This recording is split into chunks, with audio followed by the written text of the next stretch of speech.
हाँ बच्चों, मैं आज आपको जीवाणु में पारगमन ट्रांसक्शन द्वारा लैंगिक जनन के बारे में आपको बताऊंगा।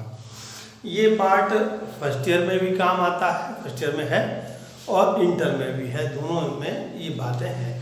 तो इसमें कुछ बातें जो होंगी मैं यहाँ पर ऐड कर दूंगा, वो इंटर में आपको काम आएंगी। जैसे कोई पहली बात तो ये बैक्टीरियोफाज किसे कहते हैं, यानी कि जो सूक्ष्म जीव है, जो बैक्टीरिया है, बैक्टीरिया को जो नष्ट कर दे इस तरह से, तो वो बैक्टीरियोफाज कहलाते हैं, वो जीवाणु भोजी कहलाते हैं। तो ये एक प्रकार के वायरस होते हैं, ठीक है।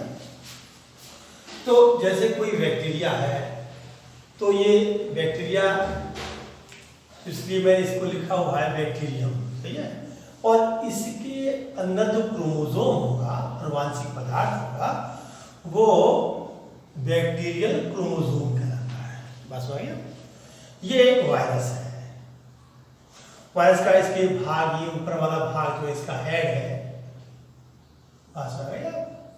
और ये इसका स्टार्ट है, ये इसका टेल है। इतनी बात समझ गए हो आप। अब इसके अंदर जो डीएनए है वो वायरल डीएनए कहलाता है। जब कोई बैक्टीरिया पर कोई वायरस अटैक करता है, तो पहले वायरस जो है एक एंजाइम स्रावित करता है। उस एंजाइम का नाम है यूरिडेज एंजाइम। कौन सा एंजाइम है, मैं यहाँ पर लिख दे रहा हूँ, यूरिडेज एंजाइम। यूरिडेज एंजाइम,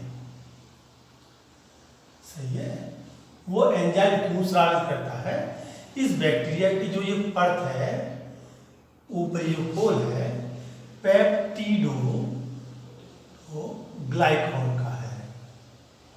इस पेप्टिडो ग्लाइकॉन की परत को तोड़ने के लिए वायरस जो है यूरिडेज नामक एंजाइम स्रावित करता है। कौन सा एंजाइम स्रावित करता है? यूरिडेज। पर बैक्टीरिया इस एंजाइम से बचने के लिए एक एंजाइम स्रावित करता है, उसको कहते हैं रेस्ट्रिक्शन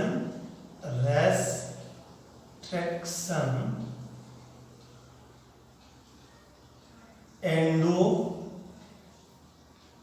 न्यूक्लिएज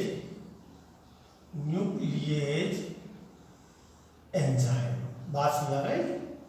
कौन सा एंजाइम है? Restriction endo nuclease enzyme.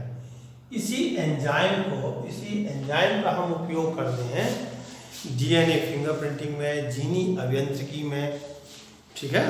इस रेस्ट्रिक्शन एंजाइम को बाहर निकाल देते हैं, ठीक है। डीएनए का जब टुकड़े करने होते हैं, जो डीएनए फिंगरप्रिंटिंग में जिससे मैच किया जाए, तो इसी रेस्ट्रिक्शन एंजाइम का हम प्रयोग करते हैं।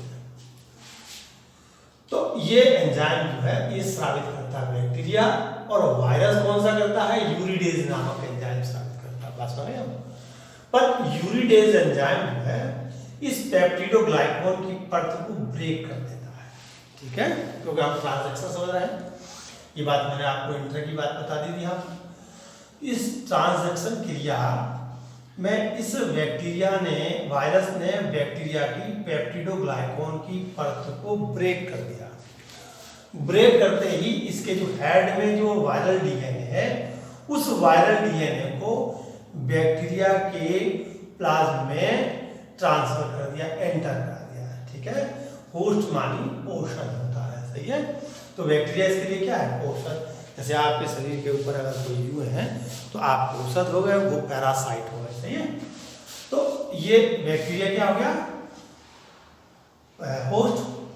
तो वायरस ने, यानी कि बैक्टीरियोफाज ने अपना डीएनए, आनुवांशिक पदार्थ, इस होस्ट सेल में एंटर करा दिया, प्रवेश कर दिया, सही है।